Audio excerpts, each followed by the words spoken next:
Welcome to Season 7 of Any Given Runway. I'm your host, Randall Brown. Through conversations, books, and the occasional rabbit hole, this show explores creativity, curiosity, and the stories that shape us. Everyone has a story, each person a scholar. Today's guest, Canadian author Vanessa Westermann. Vanessa is a mystery writer whose novels combine suspense, atmosphere, and a touch of romance. Her newest book, Turning the Page on Murder, introduces readers to Kate Rowan, a bookstore owner living in England who is pulled into a real-life murder investigation when her aunt becomes the prime suspect. During our conversation today, we discuss the appeal of small-town settings, Vanessa's writing process and how it's changed, and where she finds creativity. Before we get to Vanessa, a quick look at her newest book, Turning the Page on Murder. It is available now. Who is this book for? This book is for you if you enjoy cozy mysteries, independent bookstores, small town intrigue, stories that mix suspense with a little bit of romance. It's also for fans of amateur sleuths, quirky supporting characters, and mysteries where the focus is just as much on relationships as the crime itself. And lastly, it's also for those who appreciate literature. There are plenty of Easter egg references for the keen literary eye throughout Turning the Page on Murder, and it was one of the things that I enjoyed the most. So let's go ahead and welcome on Canadian author Vanessa Westermann, and let's learn. New book. What a fantastic 2 words. You have a new book. You have a new novel. What is life like right now? Immensely busy, especially in terms of it being now the 4th release. I feel like previously with the first one, it was all celebrating the moment. And this time I planned enough ahead that I have scheduled a few events and blog posts and things that I was prepping for. So I feel like the moment suddenly came upon me and it hasn't quite hit. I know there's always a lot of overlap between what you're writing now and then what you're completing and then what you're marketing and promoting on the next. So what have you learned, being that this is book number 4, what have you learned in the process to help streamline things? I think thinking a little bit through the process of writing where the fun of the story is. And one thing, and also I guess understanding what you gravitate towards. So I have previously tried out a couple of different marketing methods, be it starting with Twitter, heading into Instagram. And for me, I was thinking, where is the joy as a reader when I come across a new book that I want to pick up? And often I do find them through Instagram. And I was trying to figure out why those posts catch my attention. And a lot of the posts are ones that draw people into the story. It's like sharing a fun thing, like this is your character's phone camera reel, and things that kind of almost take the person who's looking at these posts into the story. And I personally have a lot of fun with that. So in terms of marketing, taking up a lot of time, that makes it so much more enjoyable. So as I'm working on a book, I try to think about moments that I could turn into one of those fun, immersive posts to draw people in. Turning the Page on Murder, that's your newest release. Tell me about it. What's the premise and where did the inspiration come from? Yeah, so Turning the Page on Murder is the second book in a series, but it's basically a standalone. So the first book, An Excuse for Murder, is almost like backstory. That was the first book that I published back in 2019, and Cormorant Books, my publisher, very lovely, gave new covers, reprinted as an ebook, but we're starting fresh with Turning the Page. In this book, bookstore owner Kate, we're spending more time with her. She loves a good murder mystery until she fell for a killer. So we're sort of catching up right where the last one ended off. Her fling with security expert Gary Fenris ended when he confessed his secret. To avenge a deceased lover, he took someone's life. Now Kate can't crack the spine on a cozy, let alone a noir. But of course, tension comes up when her great aunt Rosalind is found holding a knife over her neighbor's dead body on a property guarded by Fenris Securities, and she has to work with Gary again to solve the case. Well, one of the fun tensions is that Kate teaming up with Gary, they have a little bit of history. They broke her heart. So why do you think readers are so drawn to reluctant partnerships? I think there's fun and tension. I personally really love writing banter, and I feel like if there's a little bit of friction there, it makes the banter so much more fun. And one of my passions is reading books about writing and books about creativity. So one thing that kind of stuck in my mind when I was reading a book on writing dialogue is that a good dialogue has sort of a yes-no tension. You never want another character to respond and agree with the other character. Otherwise, the conversation ends. We're done. That's it. We're doing the thing.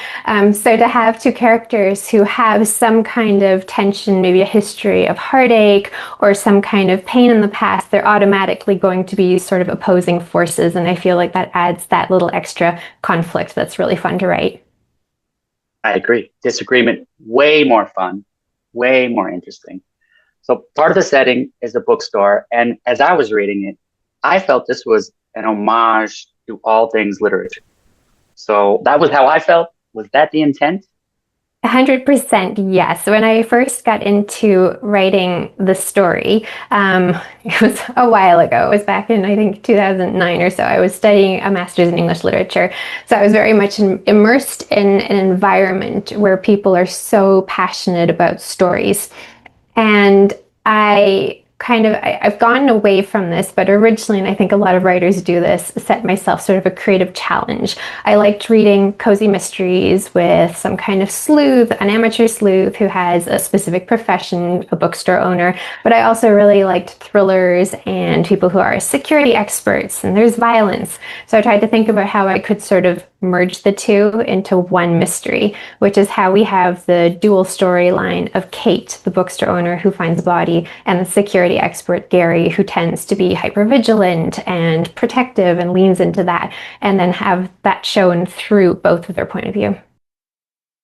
How about the inclusion of, I don't want to give away too much, but the antique games that exist? What was the research like for that?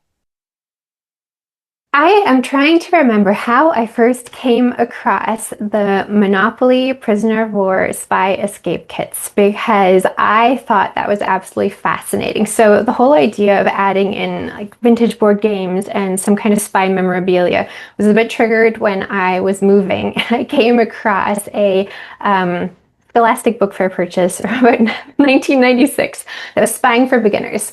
And I feel like I'd almost forgotten about what an avid interest in spying and spying techniques I had as a kid. Like it was one of the favorite games. It was just like, let's figure out how to crack clues and track down reasons why neighbors are acting strangely and all those sorts of things. So then I started to think about, and I think the fun of writing is sort of exploring these alternate paths, these alternate lives. Like what's it like making chocolate for a living? What's it like owning a bookstore? And so I started thinking about adding some kind of spy element to the backstory, part of the motive for the murder. And then I happened to come across the spy escape kits, which were manufactured in World War II by John Waddington through MI9. And the idea of having silk maps hidden in the boards that were sent to the prisoners of war and partially did help people escape was amazing. That was one of the most interesting parts of it. I love the idiosyncratic aspect of it. When you think back to the Scholastic Book Fair, what are the books that come to mind?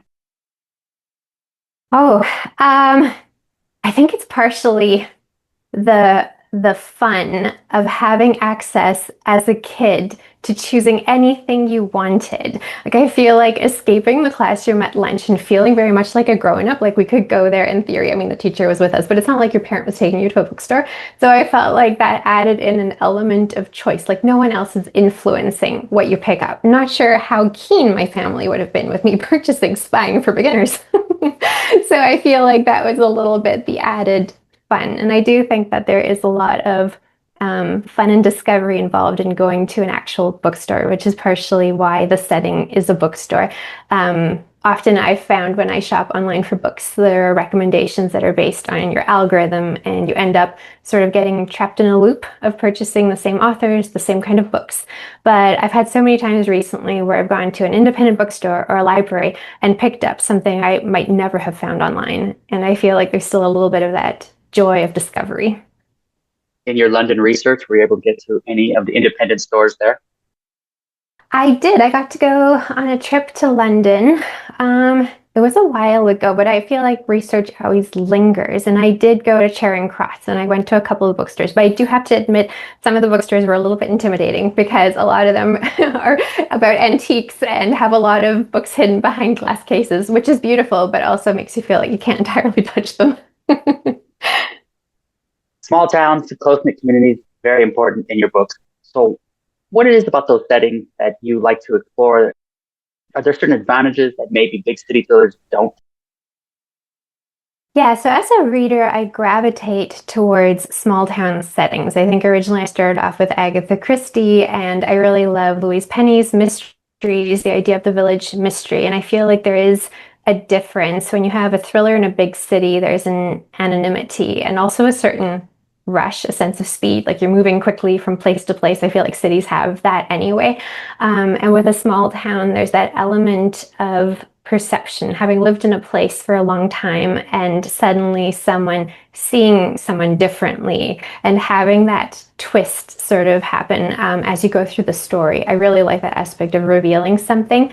And also having long-standing history, like how small interactions might breed resentment that other people aren't even aware of.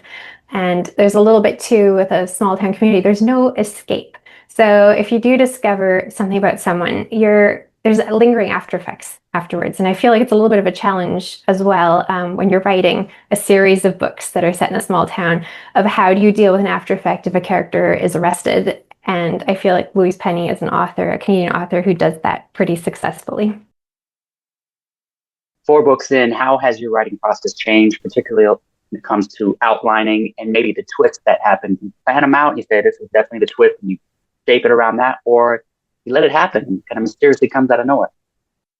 It's been a learning journey, and I feel like every book you learn something different. With my very first book, I sort of did the brand new writer mistake of thinking I could just explore the story and write the book through, and it took me an immensely long time. And I started wondering, how do people make money doing this, and how do they deliver a book to deadline?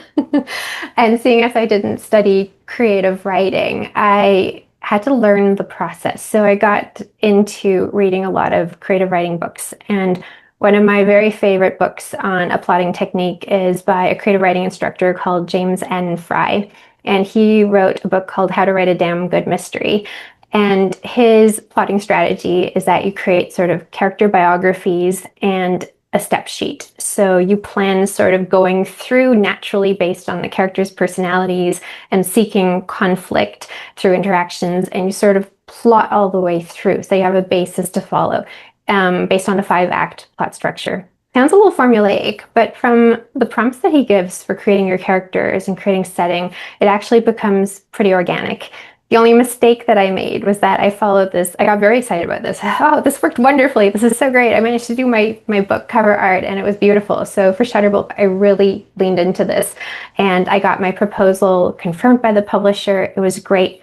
But I plotted so thoroughly and got it confirmed with the publisher who was so excited about it that in the end I felt like I took the fun away from myself. I felt like even though the story was working, I didn't have that excitement coming to the page because I already knew what was going to happen. So now I try not to plot as thoroughly.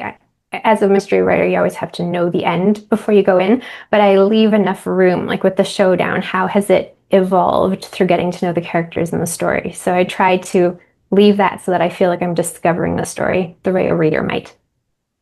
You have a master's in English literature, but I would say that with 4 books, you've basically earned a master's in creative writing as well. So you just mentioned there about planning and plotting. What's something else you've learned through the process that you wish you had known when you initially started? I feel like it's hard to go back because every book is sort of an organic process of developing and discovering a story. And I feel like is it Brandon Sanderson who has the analogy of gardeners and architects? And there's a little bit this idea of a story being something that is growing as you plant the seeds and you care for it. And I feel like through each method that sort of created the story, even though I don't think I would ever want to go back and write the way I did for An Excuse for Murder because it was immensely difficult and time consuming, I feel like the story would have been entirely different if I had changed anything about that. Well, that's the easy stuff, right? As far as things have gotten better, things that you are more experienced at. But what are the things that are still the most challenging? I feel like every story is sort of its own challenge, which is part of the fun of writing. And I know because you're interested in creativity, and I love books on creativity. I don't know if you've heard of this book before, but one that I really like for sort of dealing with this challenge is called Thinker Toys. And it's actually a book by, I wrote down what exactly his name is, Michael Michalko, and he's a former CIA contracted think tank facilitator. And it's just an entire book on creative thinking strategies. And his whole idea, and I feel like this is similar to Austin Kleon's Steal Like an Artist too, that you're taking bits and pieces and putting separate things together to create something new. And I feel like similarly to how I took the idea of a cozy mystery and a security expert and say Selfridges as a setting, you piece it together and you end up creating a story from that. And so those kinds of things and finding maybe tools that other people have for making creativity fun are ways that I would deal with some of those challenges. Another thing I've learned from creativity, and I'm wondering if this applies to you as well, that sometimes the best ideas are not actually when you're writing. You're at the grocery store, you're stuck in traffic, and it just hits you out of nowhere. Do you have any examples of that, as aha moments that have occurred when you're not writing? All the time. I feel like when you're working on a story, it's always kind of percolating in the background. So I always have a notebook with me so I can capture those. But I also feel like moments of what we call creativity, sometimes we mean inspiration, because I feel like creativity is every day that you're working on a project and every day where you're getting those 3 pages down, even if you feel like you're not particularly creative, you're still creating. And sometimes we're a little harsh on ourselves. So those sometimes those 3 pages that you just sat down and did because it's your job are just as great as some of the others where it feels inspired. So I'm not sure if part of inspiration is just a little bit of tricking ourselves that we have this magical thing when really it's just a matter of, I don't know, skill. If that makes sense. I'm curious on your thoughts on this. When I've interviewed mountain climbers, someone who's gone up Everest, they map out their plan. They have the exact plan of where they're going to go. But at the same time, they love it when they have to dip into their contingency plans. It would be no fun if every step on the way up the mountain was how they thought it was going to be. Is it the same? Do you appreciate or like those times when you're like, I don't know what I'm doing. This is stupid. This is ridiculous. In a way, do you like those moments? The best moments, those magical moments, are things you couldn't have planned. And I feel like there's a point in a book when I'm working on, and it's normally just past halfway, where I've gotten to know the characters enough that they're sort of functioning independently. So I've got sort of their personality traits planned in mind. I've gotten to know the way they speak, the way they think. And I've planned maybe a situation, a moment of conflict. And I realize that what I've planned for them no longer suits who they've become. And the moment where they sort of independently act, where you realize that you have to adapt and just see how this person you've created will respond in that situation, or moments that I could never have planned ahead of time, but are those moments where it feels like really a different point in the story, like a little magical moment in the story. I highlighted some things that I liked of yours. I'm going to find my favorite. This was my favorite thing that you wrote. If this were a choose your own adventure novel, this was the moment she'd have to pick between playing it safe and taking the risk. Maybe it was foolish, maybe it was wishful thinking, but somewhere inside she trusted. It's funny, I forgot that I wrote that actually because I've been planning, I know, I've been planning my author talks, and I did a different thing this time because I was again trying to find the fun for myself. And I feel like writing, especially because it is a labor of passion, that you always have to find things that kind of compel you to do this. And I have been doing author talks for a while now, and I love engaging with the audience, but I've kind of get tired of hearing myself sitting at the front just talking to people. So I did prep ahead these sort of two-sided cards that I hand out to the audience, and it allows them to like show the choice that they would make in a situation for the section that I'm reading in the book. So I've turned the author talk slightly into a choose your own adventure moment, completely forgetting that that actually is in the book. So that should be added now to my next talk because that's actually a good explanation for why I did that. Especially because you probably bought your first choose your own adventure book at this classic book fair. Absolutely, absolutely. I wish there were more of those, quite honestly. Your character often will use metaphors of writing of books to clarify the situation or to soothe herself in the situation, like a balm for her. So in your life, what story best represents your personality of who you are today? Oh my goodness. I'm not sure. I feel like, in terms of my own stories that I've written, they sort of are a method of memory keeping and capture little sections. So each time this is how it evolves and is different. For example, with my book cover art, I had been living in Canada and I moved to Germany through the pandemic, and I wanted to I was thinking of a setting and I realized how much I loved living in the small lakeside town that I'd been in. So in my imagination, I took some of those special places that I loved and I sort of revisited them in the pandemic.